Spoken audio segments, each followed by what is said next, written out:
You guys don't really have much choices, but as things go on, you get some kind of interesting choices to make.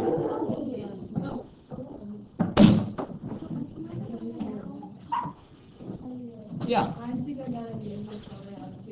that's fine. Anybody who needs to go for that, okay? Just go. Right? You watch the clock. You do what you need to do. That's you. That you know what to do. It's no big deal. So I'm just saying.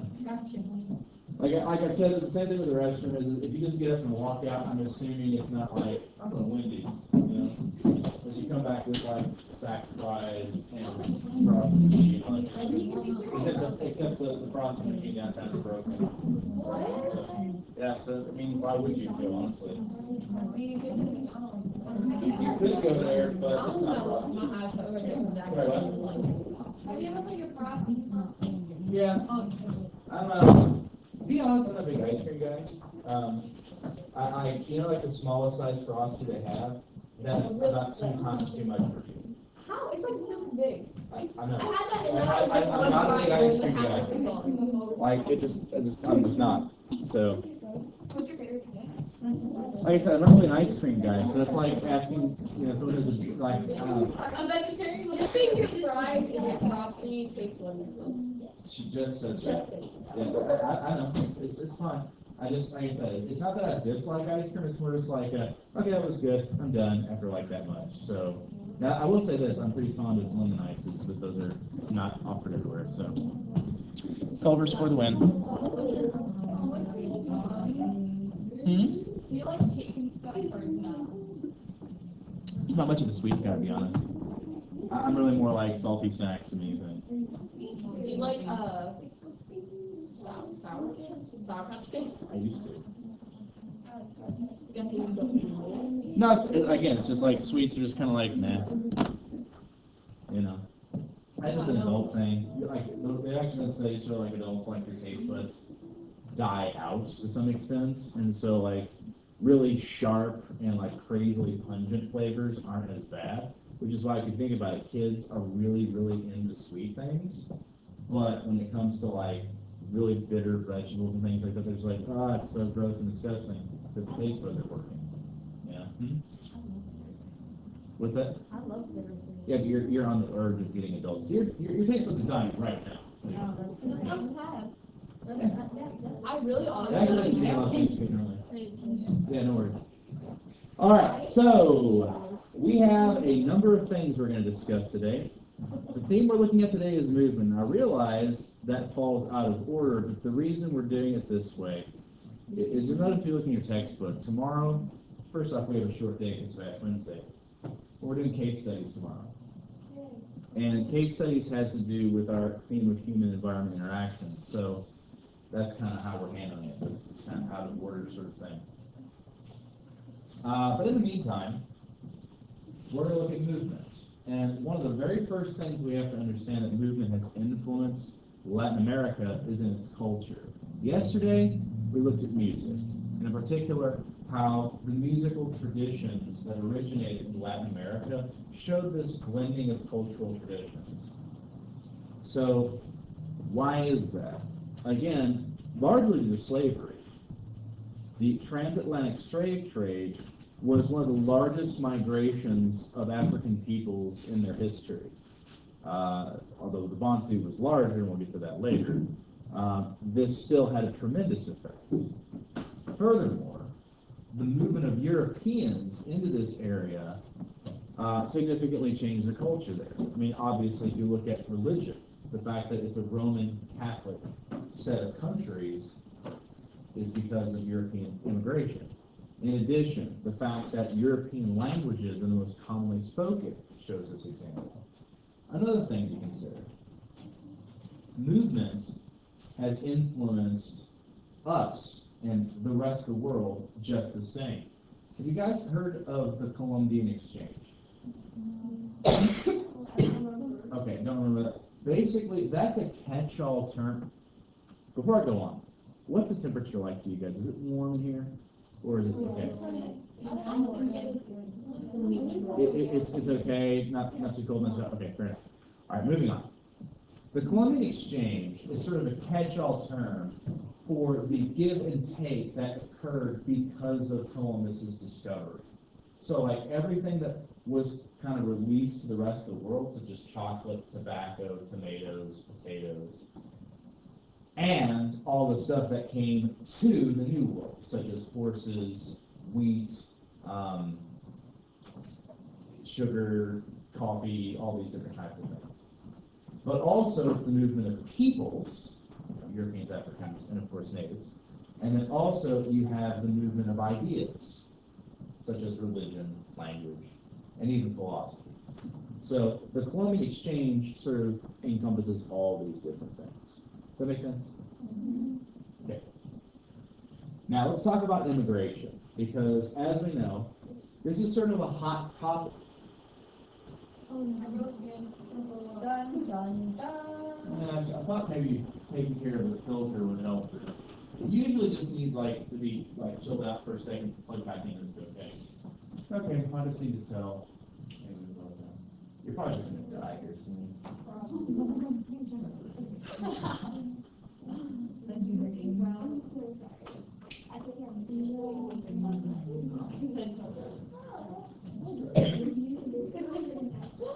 Come on, Nate.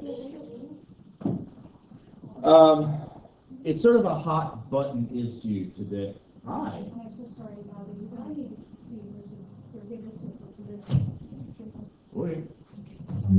No worries.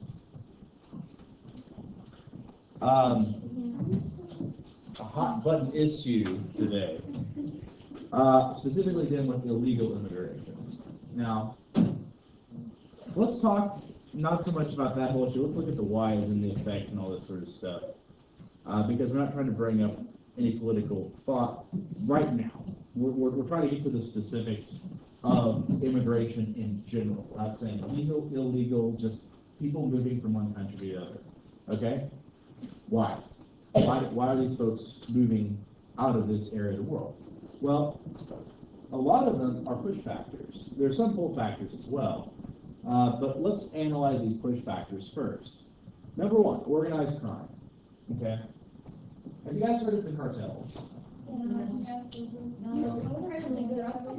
Yeah, we mentioned them a little bit. The cartels are, first of all, you guys know when we want to say organized crime. Unorganized. They like plan it. Sure, but it's not just organized in terms of I'm going to do a crime, I'm going to think about it. Organizes mean an organization of criminals, a criminal fraternity, yes? Sure. For instance, historically we've had the mafia. It's organized crime. So let's not get off too far on a tangent because we're going to get there circuitously.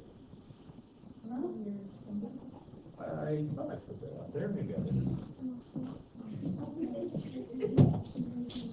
Huh. Sorry?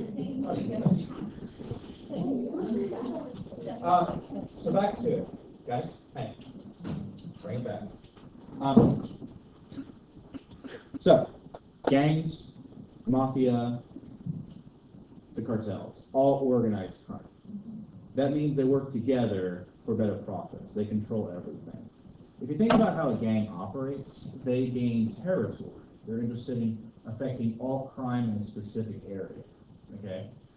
And that allows them to essentially control everything, making lots and lots and lots of money.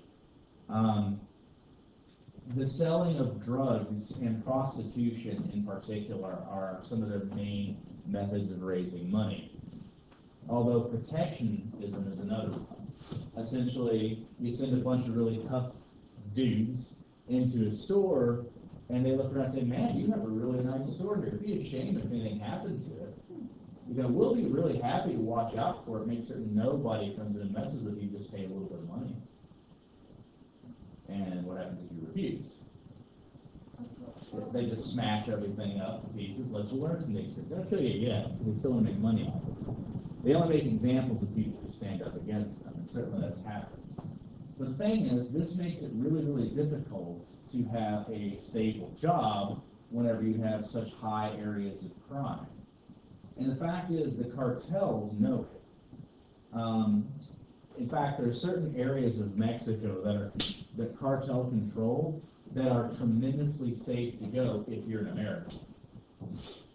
Because the thing is, if someone like, we're say, gonna kill an American or something like that, one, that's gonna hurt the tourism trade, which hurts the cartels, and two, suddenly you're gonna have a very angry United States putting a lot of pressure on Mexico, or maybe even sitting in their own military to deal with the problem. And that's not what the cartels want at all. In fact, I read a story not too long ago about where this one young lady was kidnapped by somebody, and the cartels found her, released her, and killed her kidnapper, and she just disappeared. Because they want to contain everything. Some of these towns that they control actually like the cartels because they're more efficient than the government. Now, that's also because the government has been destabilized by the cartels and corruption in general, but this is just one of these issues. So to get away from this organized crime, go somewhere else, yes? Now, the drug trade in general is actually a fairly lucrative career, if but a short-lived one. One of the problems that some individuals face, growing up in places like, for instance, the favelas in Brazil, is there's no work. There's very little jobs. And if you do find a job,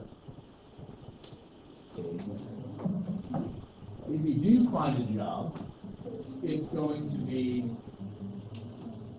fairly low paying. On the alternative, you can take up with the cartel and get paid a decent amount of money for running drugs. That sort of thing. For instance, one of the easiest jobs is muling. You guys are familiar with that. If not, what you do is they get balloons, or even latex condoms, and pack them full of drugs, like cocaine and things like that. They do multiple layers. You have someone swallow to the point where their stomach is completely filled to the brim, right? You hand them an airplane ticket, they get an airplane, fly to the United States, come off, go to a hotel, let nature take its course, you get everything out, you hop the plane back, and recycle, repeat.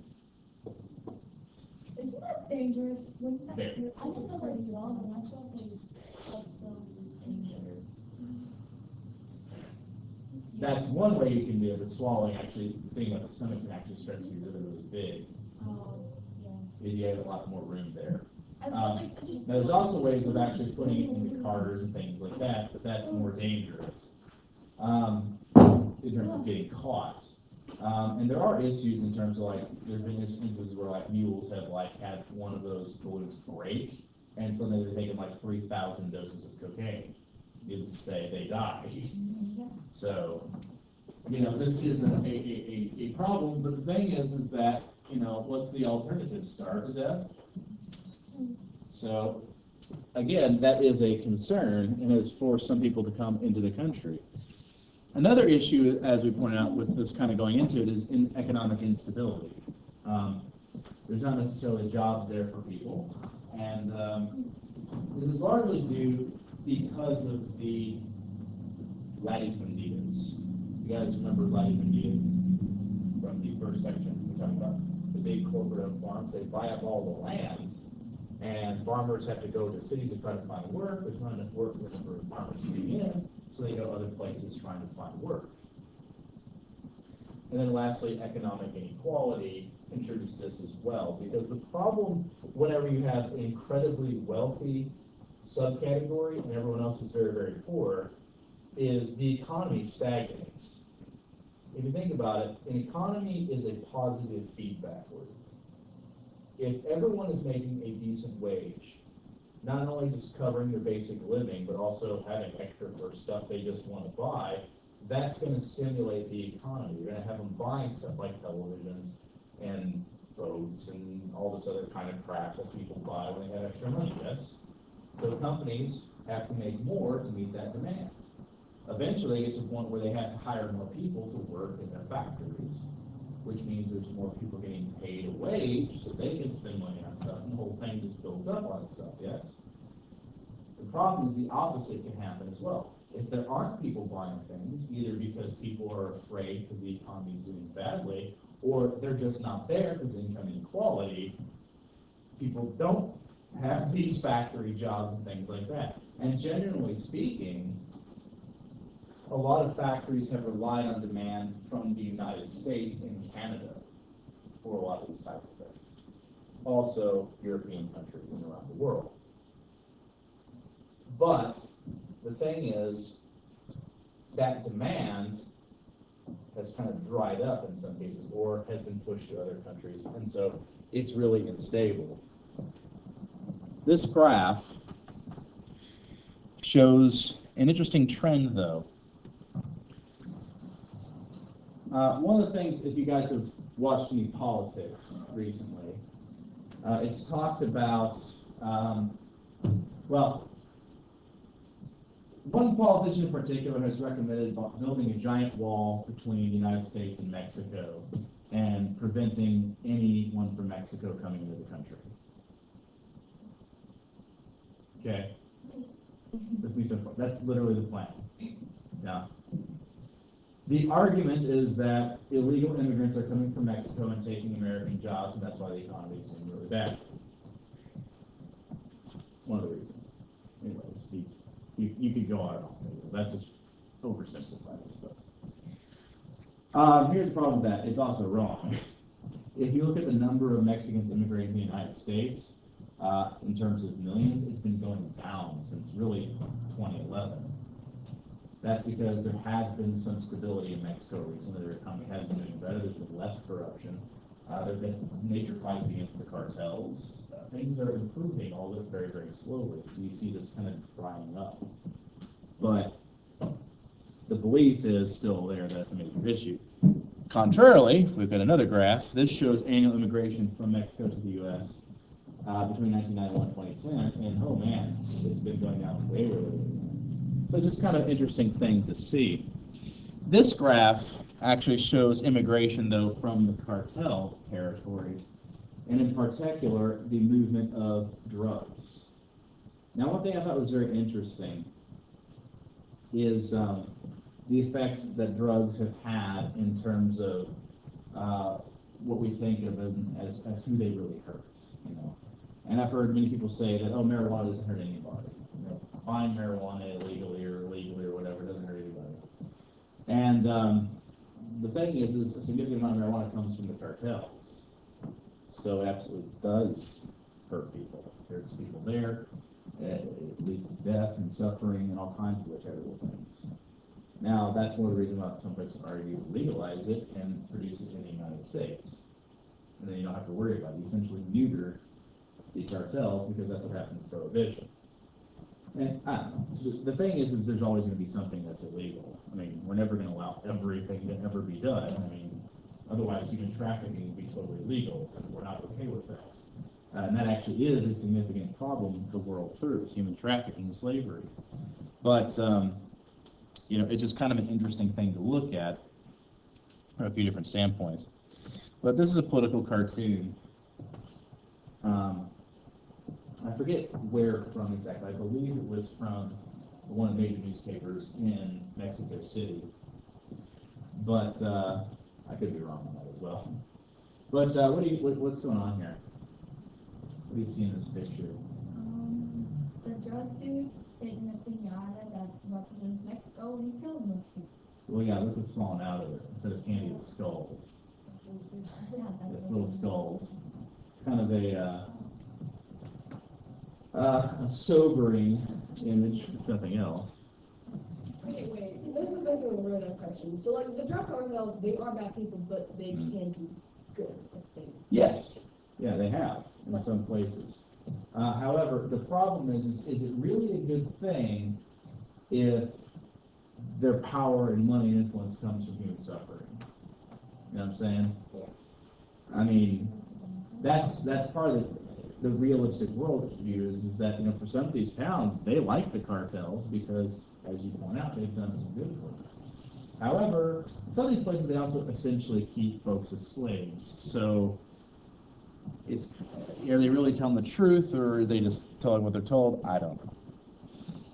All right, so some pull factors. In many foreign countries, there's availability of high-paying jobs, even compared to what we would think of as a low wage might be a lot for someone coming from one of these areas. When you're talking about a GNI of something like $600 a year, you know, making $5 an hour is a tremendous amount of money, you know. Furthermore, there have been several laws made in different countries to make it actually quite easy to immigrate. The United States actually has some of the hardest. For instance, as anecdotal evidence to this point, a friend of mine who's an American citizen who is married to a Canadian went with her husband to visit his family in Toronto. When they tried to come back, he got deported despite being, actually at that point they weren't married. I remember that now. They weren't married. They were planning on getting married, but she wanted this big, you know, kind of ceremony. And they were basically saving their pennies to make it happen.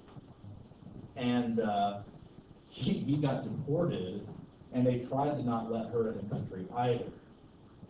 They said, no, you're not allowed to come in. She's like, you can't prevent me from coming in. I'm an American citizen. You know, there's no legal ramification. I can't even understand the argument the person was trying to make. This was even really before some of the restrictions due 9/11, so things are a little kind of crazy there. So long story short, they ended up getting married justice of the peace style so he could come back in the country because essentially, you know, he had to call his job and say, like, I can't come into work tomorrow or probably for the next 3 months because I've been deported. And lots of sadness were had. So, long story short, it's not as easy as it might seem.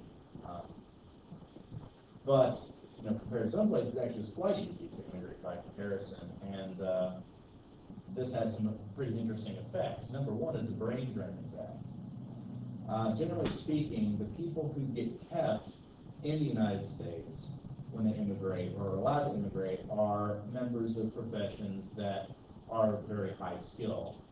Essentially, if you are doing a job that requires a lot of educational training, you're going to have a better chance of being able to stay in the U.S. than if you are a general laborer or something like that. This means that essentially a country's best and brightest are fleeing the country to go to other places and not going home. So this has an effect by denying other countries some of the best and brightest. Next up, this constant flux of people causes instability. It's kind of hard to collect taxes and administer the peace when people are trying to leave the country en masse. Lastly, because of folks moving into the cities, it's had massive amounts of urbanization. Cities have essentially exploded. Urban sprawl is a tremendous issue, and infrastructure is taxed to the maximum.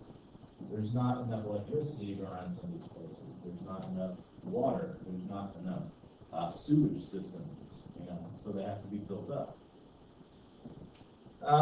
So these are some of the effects of movement permanently. However, understand a lot of people go places just intending to go on vacation. Tourism has actually some kind of interesting effects on Latin America. If you think about it, Latin America has a significant amount of places with really nice weather. I mean, think about it. The Caribbean, first of all, you know. Brazil has something like 8 or 7 or something like that of the top 10 beaches in the world. It's just a nice place to go on vacation. And when people are tourists, they spend a huge sum of money to get there and while they're there, and that means more money for the country. However, that also means debt frequently for these countries as they have to borrow money to build the infrastructure to handle the tourists, hotels, things like that. But supposedly, this is supposed to have a very large positive effect. Brazil, for instance, has really pushed themselves hard to be able to host both, I believe, the World Cup and the Olympics. I know the Olympics. I could be wrong on the World Cup. I'm not a soccer person, but that sounds right to me. So this will tell me for sure. However, there's some problems with moving between countries, particularly in South America. So So one of the ways they've attempted to deal with this is setting up Mercosur, this word right here. It's essentially like NAFTA for South America. And from what I've read about Mercosur, it's had some successes, but a lot of people just kind of ignore it or don't put forth a lot of effort into it. So instead of becoming something like NAFTA or even becoming something like the European Union, it's kind of just this anemic, weak collection of treaties. There tends to be pretty strict border controls. You guys might remember that you saw how in top here they were going into Argentina and they had to get stopped for the drug patrol and things like that. They actually had trouble getting through. The only reason they did is because they had a permit from the BBC to go record a documentary. That was a documentary, allegedly. And this sort of thing is supposed to open up borders, but the fact of the matter is there's still heavy restrictions, not just because of the drug trade, but also because of immigration. It's a concern in a lot of these different places. And lastly, it's not just people being mean to each other or restricting because of other reasons. It's physically hard to move around some of these places. I mean, one thing you talk about the Caribbean, it's a freaking islands. Number two, you talk about Central America and even in South America, you've got mountains, you've got rainforests, rivers, all kinds of things in the way. So it's not exactly as easy as it might look to move from place to place. Talking briefly about income inequality. Again, I showed you something kind of similar to this earlier, but this is just a little bit better picture of it. The very poor neighborhoods where people tend to live, and then you've got these hotels like this one where every single layer has these nice terrace gardens and hot tubs and pools and tennis courts and everything else like that. It's pretty jarring to see the difference. Another issue that you have to deal with whenever you develop these areas, this urbanization, is the cutting down of the rainforests and the destruction of natural habitats. Now, I always thought this was kind of a funny picture. This isn't actually South America. This is in the United States. But it kind of shows pretty thoroughly the effects of urbanization. There's a goose and a water puddle in a Walmart parking lot because there's no other water around. It's all been pitched off and drained out, It's nothing to go land in a swimming pool, It's an issue that they're dealing with and a major problem. Fair enough? That's it. That's it for today, guys. Wait, so Mercosur is the NAFTA for South America? It's essentially, it's a free trade organization in South America, but it's not near as large or as powerful as NAFTA.